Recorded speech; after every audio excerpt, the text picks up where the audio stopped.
Salut les pêcheurs, j'espère que vous allez bien. Aujourd'hui on se retrouve dans cette nouvelle vidéo où je vais aborder un plan d'eau d'à peu près d'une dizaine d'hectares que j'ai déjà pêché.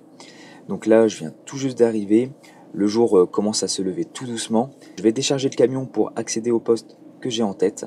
Donc il y a quelques beaux poissons à faire et c'est tout l'objectif d'aujourd'hui. Allez, suivez-moi, on y va.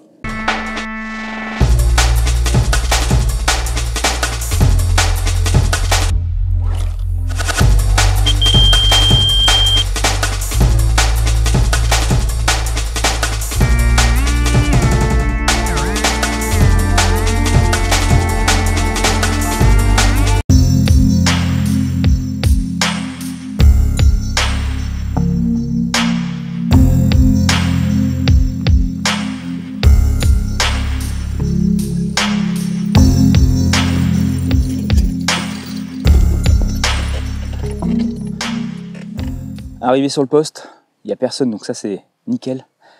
Je vais tout de suite sortir la canne marqueur pour retrouver les spots que je pêchais à l'époque. Donc c'est simple, j'ai deux plateaux à pêcher, donc il faut que je les retrouve, prendre les bonnes distances et ainsi pêcher de manière propre. Là, je vais pêcher à la bouillette principalement, au niveau échage, et niveau amorçage, donc ça va être quelques billes au cobra, et puis pour avoir un petit peu de on va dire d'amorce fixe dessus, je vais mettre de la tiger broyée et un peu de pelée. Alors pas trop de pelée parce qu'il y a de la brème et de la tanche, donc je ne veux pas trop les attirer non plus. Donc là le but c'est d'essayer de concentrer les carpes un maximum sur le spot et puis voir ce que ça dit. Là ce que je peux m'apercevoir c'est que il y a quand même pas mal d'herbiers qui ont poussé. Donc là ça va peut-être rendre la pêche un peu plus compliquée.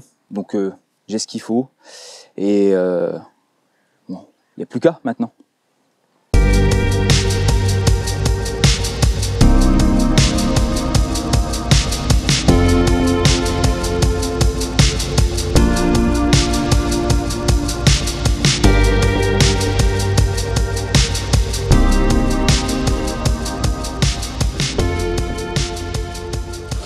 Pour la première canne, le spot est trouvé. Alors malheureusement j'ai mis un petit peu de temps parce qu'il y a pas mal d'herbiers et c'est surtout de retrouver cette distance de pêche.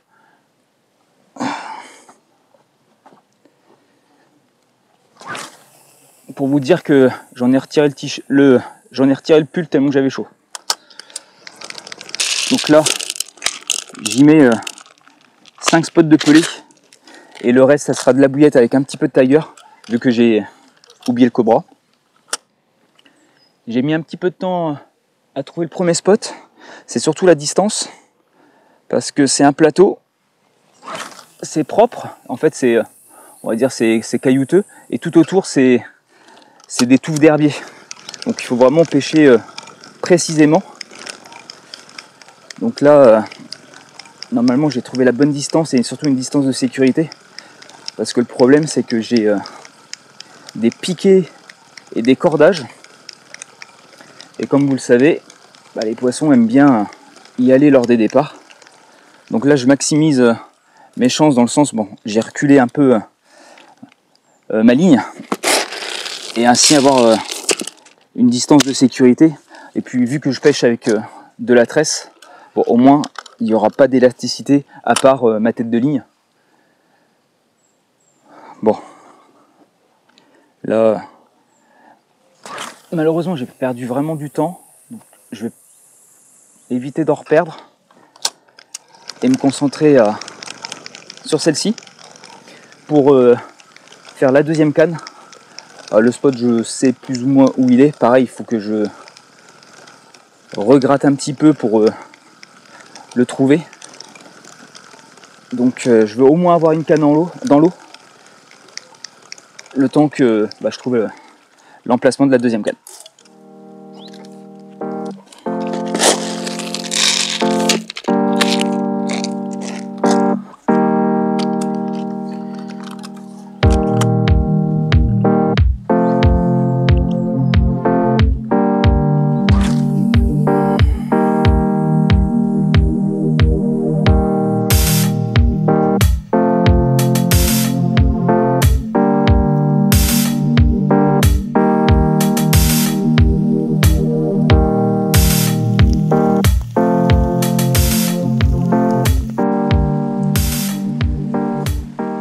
changement radical de temps.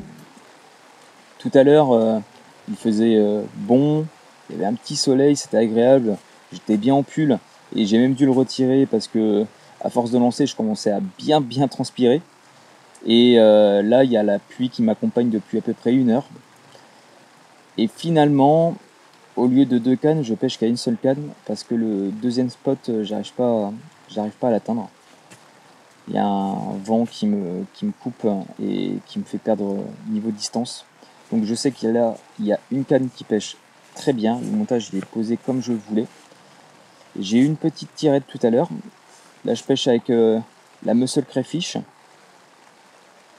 Voir si les poissons vont se nourrir sur le spot.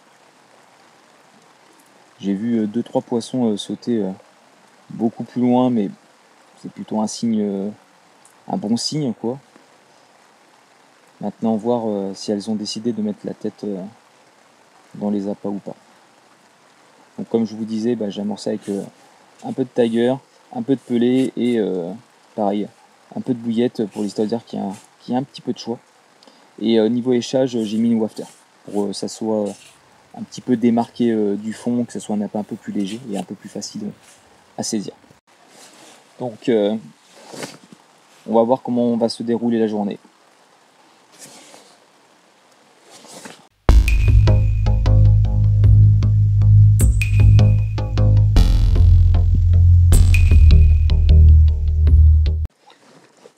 Si j'ai les waders, c'est qu'il y a une bonne raison.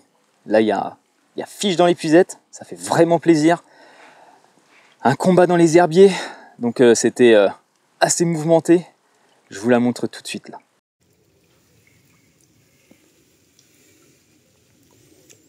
Et il y a un beau petit pavé.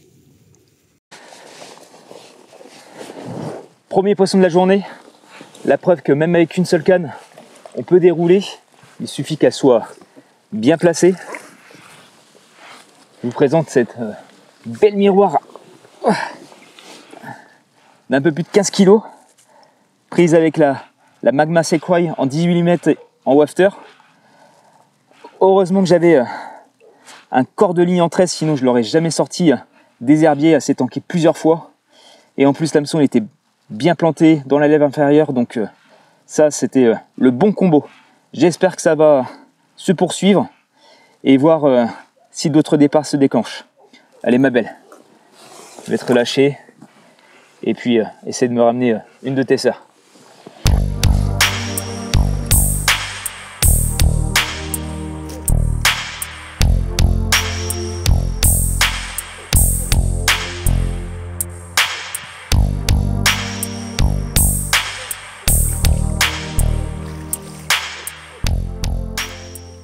Avant de relancer ma ligne, je vérifie toujours la pointe de mon hameçon. Là, je me suis aperçu que celui-ci ne piquait plus. Lors du combat, il a dû s'émousser. Donc, à la poubelle. L'avantage du combi, c'est que ça se change très rapidement. Vous coupez la terminaison en tresse, vous la faites glisser, ça sort. Et après, vous refaites passer donc, dans la petite boucle juste ici, votre hameçon. Et puis, en 30 secondes, c'est changé. Là, je vais remettre une wafter. La miroir, elle a bien apprécié la Magma Sequoia. Donc tout à l'heure, je vous ai dit que c'était du 18 mm. Je me suis trompé, rectification, c'est du 20. Hop, on glisse sur le cheveu. Et puis, la rébouillette. Et c'est parti, go sur le spot. Après la capture de cette miroir, j'ai relancé la ligne. Maintenant, je vais y mettre 2-3 spombes de pelé avec quelques billes à l'intérieur. Avec une seule canne, je préfère, on va dire, privilégier la précision que la quantité. Avec la wafter qui est au bout, au moins, c'est une neige qui se démarque du fond, avec les poissons qui vont venir fouiller autour, et ça va être la neige qui va bouger un petit peu, un peu comme peut-être une petite écrevisse avec sa couleur orange, voilà, pour essayer d'attiser la curiosité des carpes. Donc voilà. En tout cas, changement de temps, j'ai pu mettre le t-shirt, il s'est arrêté de pleuvoir. Et on va voir si c'est bénéfique pour la pêche.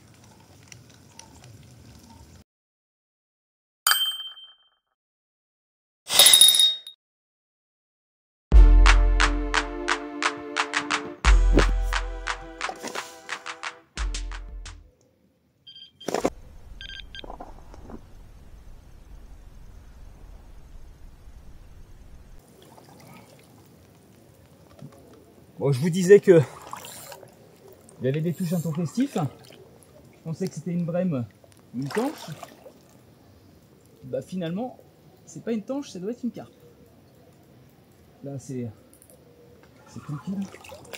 Je vais essayer d'aller la libérer.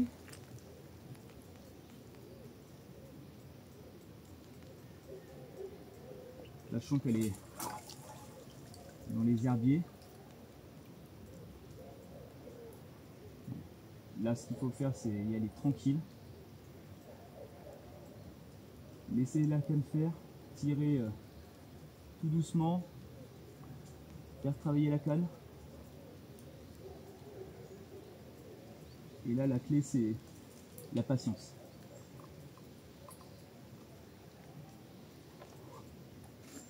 Je pense que je vais lui laisser un petit peu de fil. On va un petit peu comment ça réagit.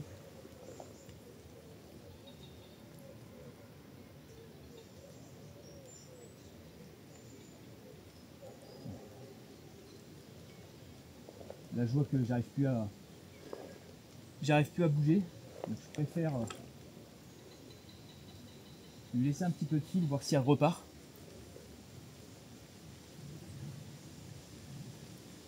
Parce que celle-ci, elle a été quand même plutôt maligne. Et on va dire qu'à la piqûre, elle n'a pas bougé, elle s'est directement réfugiée dans les herbiers. Je vais essayer autre chose. Je vais essayer de prendre un peu de hauteur.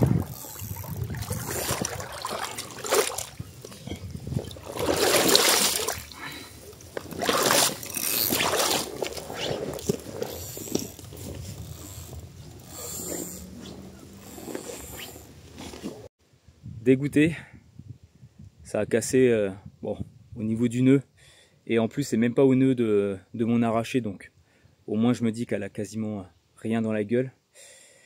Bon, il doit y avoir un piqué, quelque chose comme ça qui m'a bloqué, donc ça fait un peu chier. Donc il va falloir que je bride à fond le poisson, et bon voilà quoi, allez, on va la remettre tout de suite. Mais en tout cas c'était vraiment un départ vraiment bizarre, hein. C'était un départ de tanche brème, et puis finalement bah, c'était une carpe quoi. La canne est replacée, j'ai remis 2 bombes dessus. Ça a l'air de plutôt bien fonctionner niveau strat. Avec une seule canne, bah, j'arrive à déclencher quand même 2 touches et un poisson mis au sec. La deuxième j'ai merdé, j'aurais dû la brider beaucoup plus et je pense que je l'aurais sorti. Bon, ça on ne le saura jamais. Là il est 12h30, je vais casser la croûte. Ça va faire du bien. Parce que debout depuis 5 heures quoi. En tout cas, si tu es nouveau sur la chaîne, j'espère que mes contenus te plaisent. Et si c'est le cas, et même pour les autres qui regardent, vous n'oubliez pas de caresser le bouton like et surtout de vous abonner. Ça me soutient énormément et vous êtes de plus en plus nombreux à me suivre, donc ça fait vraiment plaisir. Si vous avez des idées de vidéos, bah, n'hésitez pas à m'en faire part dans les commentaires. Si vous avez la moindre question, n'hésitez pas, si je peux y répondre, je le ferai avec grand plaisir. En tout cas, c'était pas prévu de pêcher avec une seule canne. Mais voilà, petit défi qui se fait tout seul, ça c'est cool. Pour la prochaine fois, bah, je vais voir comment ça va se passer. Je pense vous réemmener dans un endroit que j'ai déjà fait dans une précédente vidéo. Donc si tu veux suivre cette aventure, bah, t'hésites pas à activer la cloche des notifications. Et puis ça sera la prochaine vidéo.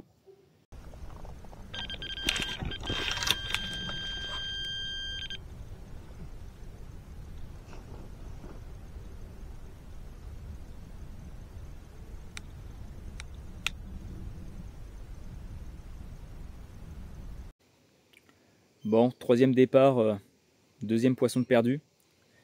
Je vais vous montrer le spot que je pêche avec le drone. Pourtant, je suis assez loin des obstacles. Mais là, ça fait 2 fois qu'elle me nargue.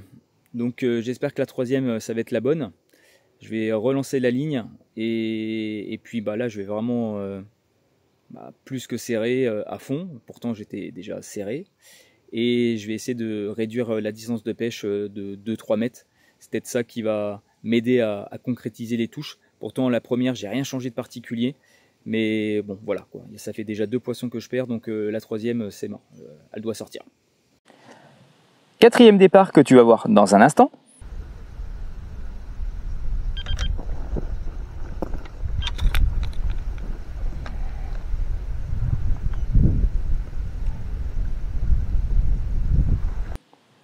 Pour qu'au final, je pique une tanche.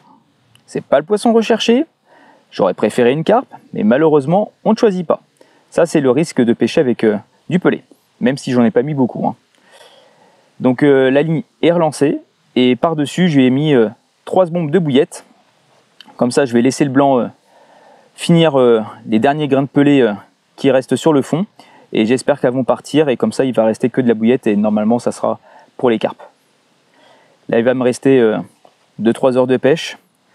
Donc, on va voir si les départs continuent. En tout cas, j'ai pas démérité ma journée. J'ai fait une belle miroir. Malheureusement, j'en perds 2. C'est comme ça. Bon, malheureusement, c'est la première saison où je casse, où je décroche autant. C'est comme ça, c'est la pêche. Il y a des choses qu'on peut expliquer, d'autres pas. Même quand on prend toutes nos précautions, si ça ne veut pas, ça ne veut pas quoi. Donc je me dis qu'il y a la meilleure saison qui va arriver, la saison automnale où les poissons devraient bien s'alimenter. Et on devrait même les piquer au meilleur de leur poids. J'espère que la prochaine sortie sera un peu mieux niveau ratio touche et poisson sorti. Mais ça, on le verra dans la prochaine vidéo qui sortira donc un peu plus tard. Soyez patients.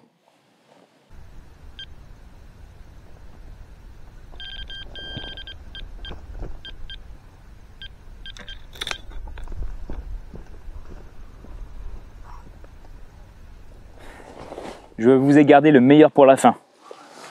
5e départ. Un poisson de folie. Surprise! Une tanche! Bon, c'est ainsi que cette vidéo se clôture. Malheureusement, ça ne se termine pas avec une carpe, mais ça sera pour une prochaine fois. Je vous dis à plus tard pour la nouvelle vidéo, et d'ici là, portez-vous bien. À plus!